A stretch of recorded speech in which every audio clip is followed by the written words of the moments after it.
Días de radio. Días de radio. Días de radio. Días de radio. Días de radio. Días de radio. Días de radio. Un programa de la Facultad de Educación de la Universidad de Antioquia. Escúchanos en el dial 1410 AM de la emisora cultural de la Universidad de Antioquia y en su sistema de radio educativa en las regiones del departamento.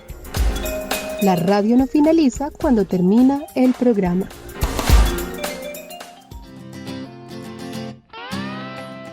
La esclavitud racializada no fue un error del destino, fue un sistema diseñado con frío rigor jurídico y económico. Desde el siglo XVI, el comercio triangular convirtió la carne y el hueso en simple mercancía. No solo buscaban mano de obra, buscaban la deshumanización absoluta. Bajo leyes como el Código Negro o las normas coloniales de la Nueva Granada, al esclavizado se le pretendió arrancar todo: el nombre de sus ancestros, su memoria, su lengua y hasta el derecho sobre su propio sufrimiento. Hablamos de cifras que cortan el aliento: más de 12.5 millones de seres humanos arrancados de sus tierras. Pero los números son insuficientes, son incalculables las vidas que se hundieron en la travesía del Atlántico, donde los barcos dejaron de ser transporte para convertirse en fosas comunes sobre el mar. Tras 300 años de silencio y cicatrices, la comunidad internacional ha dado un paso fundamental hacia la memoria histórica. La Asamblea General de las Naciones Unidas, en una jornada que ya se describe como histórica, respaldó masivamente una resolución que otorga a la esclavitud racializada el estatus de crimen de lesa humanidad. El presidente de Ghana, John Dramani Mahama, destacó que este gesto no solo honra a las víctimas del pasado, sino que desafía el legado de desigualdad que aún persiste. Pese al rechazo de países como Estados Unidos, Israel y Argentina, el consenso mayoritario ubica la reparación y la justicia en el centro de la agenda global. El texto subraya que el racismo estructural y el neocolonialismo de hoy no son casualidades, sino las secuelas directas de un sistema que victimizó a más de 12 millones de personas. Más allá del simbolismo, la resolución abre formalmente la puerta a una agenda de justicia restaurativa que exige desde disculpas públicas hasta mecanismos de indemnización y restitución de bienes culturales. En este programa de Días de Radio queremos poner nuestra mirada en la esclavización, su historia, consecuencias y formas de resistencia y lucha, porque esa resolución de la ONU nos indica que eso que por siglos llamaron una práctica de la época fue un crimen de lesa humanidad. Con este cambio de nombre, el mundo admite que el racismo y la exclusión de hoy no son accidentes, sino las heridas abiertas de un delito que sigue esperando justicia y reparación. Empezamos con una nota en la que nos presentan qué pasó con la esclavitud en nuestro país. Durante más de 300 años, miles de personas vivieron esclavizadas en lo que hoy es Colombia. Hombres, mujeres y niños fueron arrancados de África y obligados a trabajar sin libertad. Su historia fue silenciada, pero su lucha cambió el destino del país. Este es el relato de cómo Colombia abolió la esclavitud, y lo que casi nadie cuenta. La esclavitud llegó con la conquista española en el siglo XVI. Los esclavizados trabajaron en minas de oro, haciendas, puertos y ciudades. Cartagena se convirtió en uno de los principales centros de comercio humano. La riqueza del país se construyó sobre un sistema profundamente injusto. Desde temprano surgió la resistencia. Muchos esclavizados escaparon y formaron palenques, comunidades libres. El más famoso fue San Basilio de Palenque, liderado por Bencos Biojó. Estos actos demostraron que la libertad nunca dejó de ser un sueño vivo. En 1810 comenzaron los primeros debates sobre la abolición. En 1821, la Ley de Libertad de Vientres declaró libres a los hijos de esclavizados. Pero la esclavitud no desapareció, solo fue aplazada. Miles de personas siguieron encadenadas durante décadas. Finalmente, el 21 de mayo de 1851, el presidente José Hilario López firmó la abolición total. La ley entró en vigor el 1 de enero de 1852. Colombia se convirtió en uno de los primeros países de América Latina en hacerlo. Pero la libertad llegó sin tierras, sin indemnización y sin igualdad real. Muchos antiguos esclavizados quedaron abandonados a su suerte. No recibieron apoyo del Estado ni reparación por siglos de abuso. La discriminación y la exclusión continuaron bajo nuevas formas. La abolición fue un paso histórico, pero no el final de la injusticia. Hoy, esta historia sigue marcando a Colombia. Recordarla es entender de dónde venimos y por qué persisten muchas desigualdades. La libertad se firmó en un papel, pero la dignidad se sigue construyendo, y esta es una parte de nuestra historia que vale la pena no olvidar. Los historiadores Javier Ortiz y Vicente Cáceres nos cuentan en esta nota de Señal Memoria quién era Bencos Biojó, figura que conecta la tragedia de la trata con la victoria del cimarronaje en Colombia.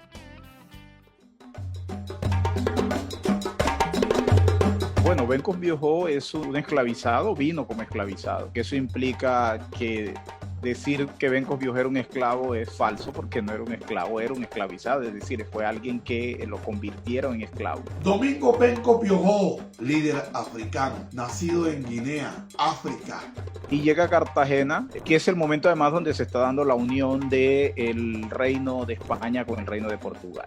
Y Portugal, ustedes saben que es el territorio de mayor experiencia, de mayor experticia en la trata negrera, por su condición de grandes navegantes, grandes exploradores. Entonces ya tenían, por supuesto, conocimiento de las costas africanas y fueron los que mayor desarrollaron el sistema de la trata esclavista. En ese momento llega Bencos Biojó a Cartagena de Indias y tiene familia en Cartagena de Indias. Cuando Bencos Biojó de hecho se escapa, tiene mujer, tiene hijos y se escapa con otra gente. Está cumpliendo además con una condena, es condenado a remo, que es uno de los trabajos más duros y más fuerte, y está en esa condición precisamente por los intentos previos de fuga que ha tenido. Con un grupo de rebeldes esclavos comenzó a elaborar códigos, estrategias para permear al yugo de los españoles. También se estableció en el palenque de la Matuna, en donde pudo lograr adquirir armas de los españoles, y fue así como él pudo luchar y liberar a los negros esclavos.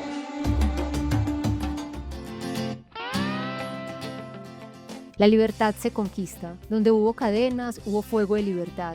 El cimarronaje fue la respuesta rotunda. Mucho antes de que el mundo moderno redactara derechos humanos, en el Palenque de San Basilio o en los quilombos del Brasil ya se fundaban repúblicas de dignidad. El cimarronaje y los palenques fueron las principales estrategias de resistencia y liberación durante el periodo de esclavización. Políticamente, el palenque fue la negación del sistema colonial. Al fundar un palenque, los cimarrones no solo buscaban salvar su piel, estaban reclamando soberanía territorial. En Colombia, el caso de San Basilio de Palenque es el máximo ejemplo. Su resistencia fue tan feroz y su organización tan sólida que la corona española se vio obligada a emitir el decreto real de 1691, declarándolos oficialmente libres. Esto ocurrió más de 120 años antes de la independencia de Colombia. A continuación, el historiador Javier Ortiz nos habla del palenque. Los palenques es la estructura que muestra la organización del cimarronaje. El acto de fugarse de un territorio no necesariamente implica la formación de un palenque. Un palenque implica ya un grado de organización política, un liderazgo, una serie de roles que tienen que cumplir varias personas en ese palenque. Y se les llama palenque básicamente porque estaban construidos de empalizadas que servían de protección. Porque hay que entender que estas son estructuras sociales que tienen un componente altamente guerrero, en la medida en que propietarios y las autoridades no se quedan con los brazos cruzados viendo cómo los esclavizados se están escapando y están formando pueblos. De modo que ese pueblo tiene como un elemento central la organización para defenderse militarmente. Y en la defensa militar, pues por supuesto la construcción de las empalizadas para protegerse eran un punto central, y por esa condición, por eso se les llama palenques. Pero también, una vez establecido, tienen la capacidad de establecer puntos de negociación con la corona, y el caso de Bencos Biojó es una muestra de eso, de esa negociación, y también de los desacuerdos y de las traiciones que son sujetos.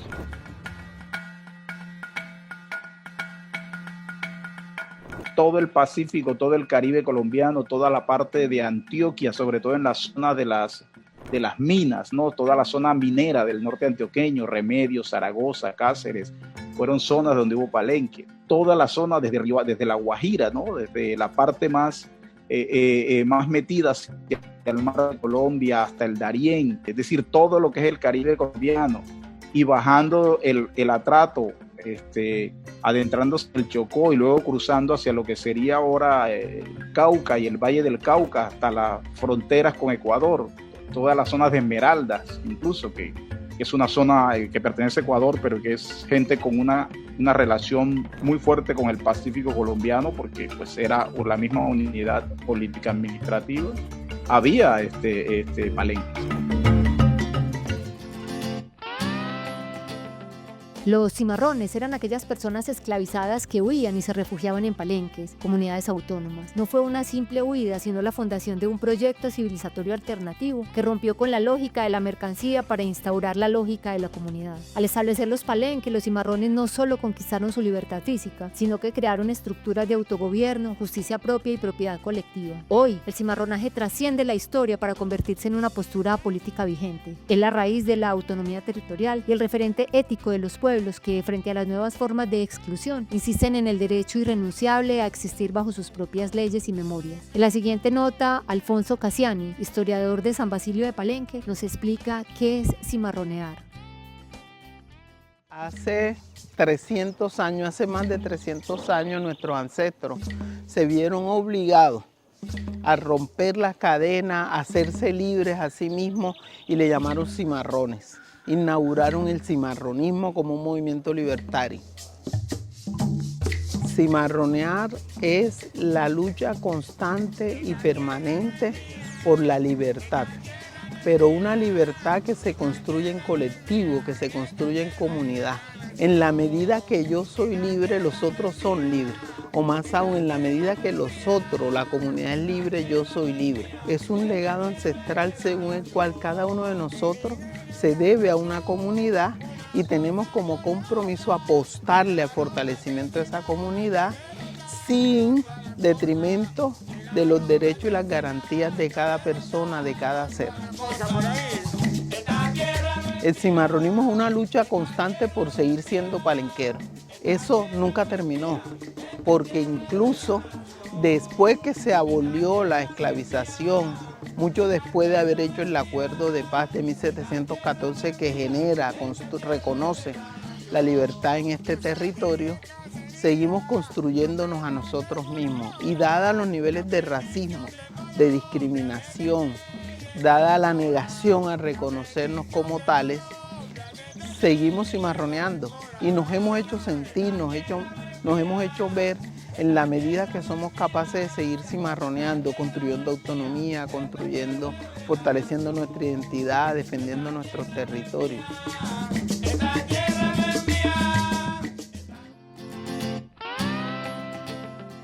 Hay nombres que deberían ser susurrados con respeto, y el de Javiera Londoño es uno de ellos. Pionera de la libertad en Antioquia, Javiera no solo dejó testamentos, dejó una huella de humanismo que todavía llena de orgullo la memoria colectiva. Daniel Acevedo, historiador y custodio de su legado en el centro cultural que lleva su nombre, nos permite reconstruir su historia. Dicen que la memoria es un acto de escucha, una sabiduría que heredamos en los aguanes de la infancia. Por eso, hoy le damos paso a la palabra. Escuchemos estos fragmentos de una charla con Daniel sobre el acto revolucionario de Javiera, la liberación de sus 125 esclavos, un secreto a voces que hoy por fin escuchamos con atención.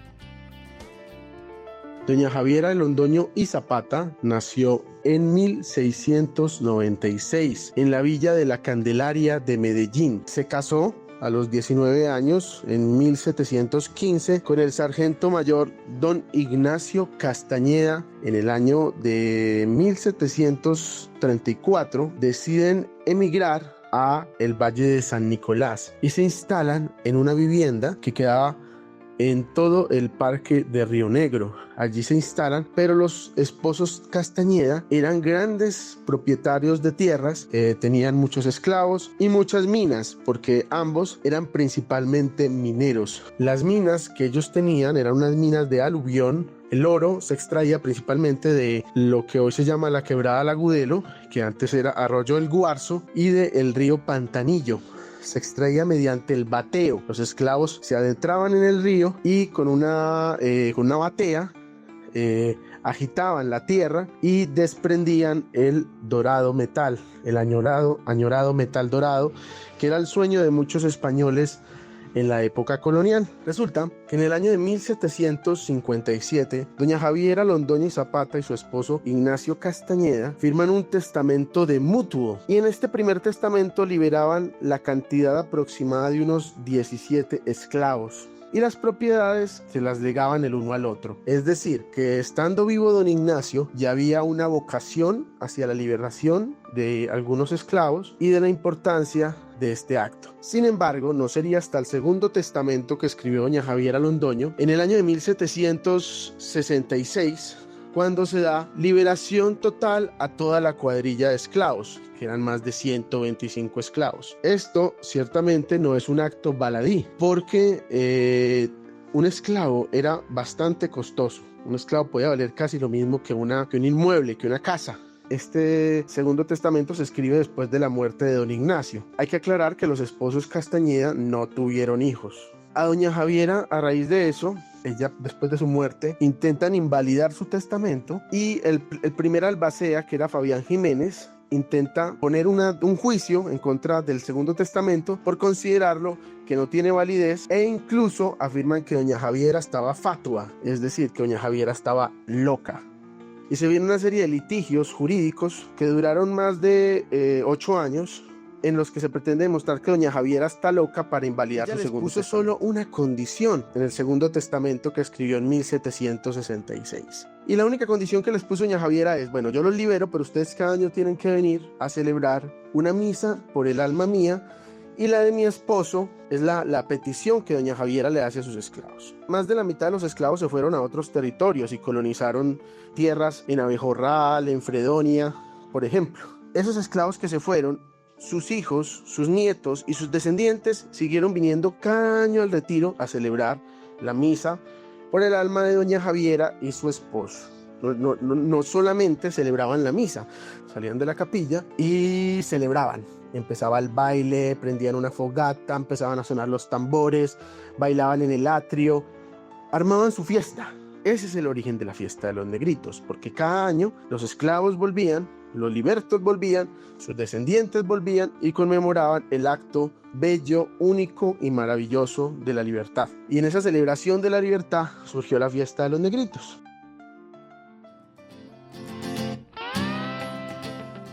En nuestra sección musical abrimos los sentidos para escuchar la memoria que no necesitó de papel ni pluma para sobrevivir. Esta selección musical es un mapa sonoro de la resistencia, desde el latido profundo del tambor que sostuvo el espíritu en los palenques hasta el trance místico del chureo en las selvas de Tumaco. Empezamos con el sexteto Tabalá, que en lengua bantú significa tambores de guerra, una agrupación de San Basilio de Palenque. Todas sus composiciones son la memoria palenquera, la memoria de la resistencia africana, de la libertad hecha a mano, de las juntas y el amor. Para ustedes, esta tierra no es mía.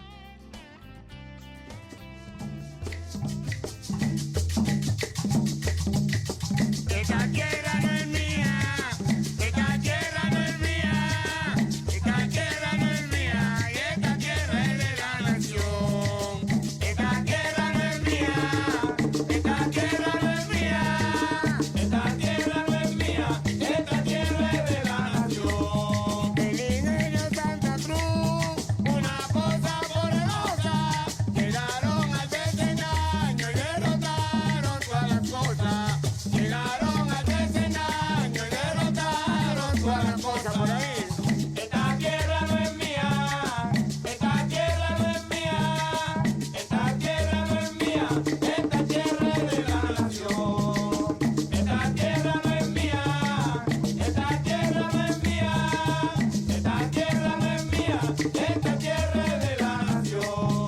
Yo salí de cacería, lo que más fue una lora, la bendición de Colombia desde que llegó la escola. La bendición de Colombia desde que llegó la escola. Por ahí, señores. Esta tierra no es mía, esta tierra no es mía, esta tierra no es mía, esta tierra es de la nación. Esta tierra no es mía, esta tierra no es mía, esta tierra no es mía, esta tierra es de la nación. Llegó la reforma agraria con una cosa infinita, y lo malo que hicieron que no dejaron sin azúcar, y lo malo que hicieron que no dejaron. ¿Sabían que en el tejido de un peinado podía esconderse un mapa? Para las comunidades esclavizadas, el cabello era una herramienta de inteligencia militar. Como explican las investigadoras Angélica Rebolledo y Erelis Navarro, cada trenza guardaba códigos que solo ellos podían descifrar para hallar la ruta a la libertad. Y en esta canción de Convileza Mí, agrupación de San Basilio de Palenque, nos hablan sobre los peinados. Ama tu pelo como a tu madre. Hey, yo, cuídalo como a tu vida. Convileza a mí, DJ tremendo. Duro. Los peinados son una forma de expresión que ayudaron. Durante la esclavización dibujaron el camino perfecto que ha llevado a los negros a la liberación. Los peinados son una forma de expresión que ayudaron. Durante la esclavización dibujaron el camino perfecto que ha llevado a los negros a la liberación. Con mi pelo rucho, la vacilo mucho. Conozco su historia y por eso lucho yo. Soy pelo duro, pero con orgullo mi pelo cucú no se cae como el tuyo. La envidia de la gente por su pelo es porque le da celo de no tenerlo. Así da hueque que lelo y muéstralo con anhelo en el mundo entero. Donde quiera que tú vayas pisando suelo, hazlo por tus abuelos y por tus hijos. Que una vez tremendo dijo: ¿para qué quiero tener el pelo liso? ¿Y para qué quiero tener el pelo liso? Si con mi rucho yo la vacilo, me hago la trenza, me hago los cabos. Y si lo quiero liso yo me lo aliso. Y si lo quiero liso yo me lo aliso. Tengo el peluco hasta más, me voy para el imperio a gozar. Y ese pelo que lo peino, y ese pelo que lo peino, y ese pelo, y ese pelo, y ese pelo que lo peino. Dice: los peinados son una forma de expresión que ayudaron durante la esclavización. La prietud es la forma de vivir, habitar o apropiarse de la identidad. Hace parte de una transformación del lenguaje, tanto así que decirle mi prieto o mi prieta es una forma afectiva para referirse a una persona. En esta canción, Alexis Play, Esteban Copete y Nidia Góngora hablan de las luchas diarias que reposan sobre el pueblo afro, pero se aclama el orgullo de ser prieto.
La jagua presenta una combinación extraña, ya que hace un viaje musical de costa a costa, al unir el acordeón del Caribe con los ritmos del Pacífico, currulao y cumbia para romper las fronteras físicas y mentales.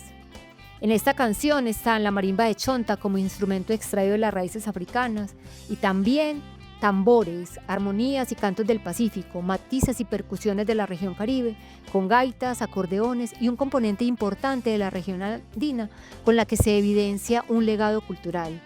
Aquí la canción La cumbia llama de la jagua.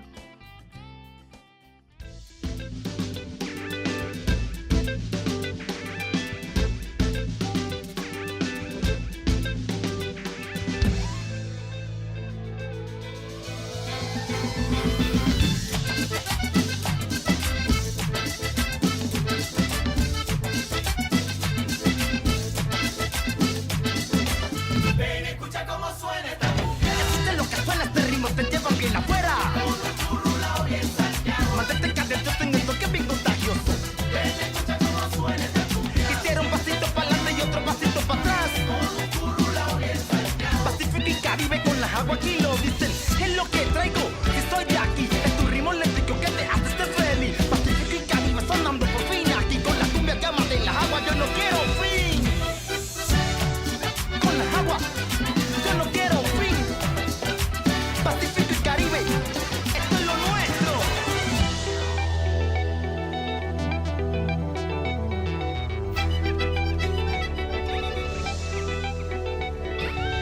Está sonando,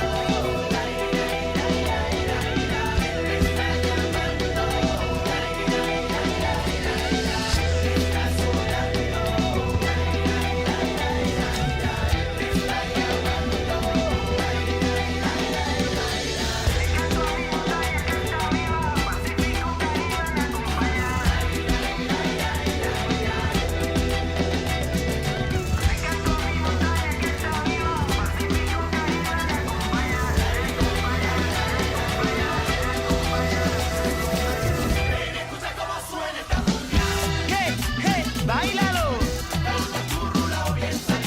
Si no sabes yo le enseño y que lo baila el mundo entero. Y yo me voy con esta cumbia que la bailo a mi manera.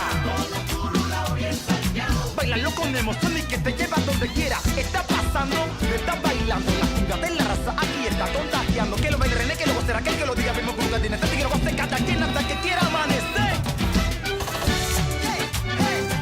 Esta es la agua sonando para el mundo entero. Tú sabes.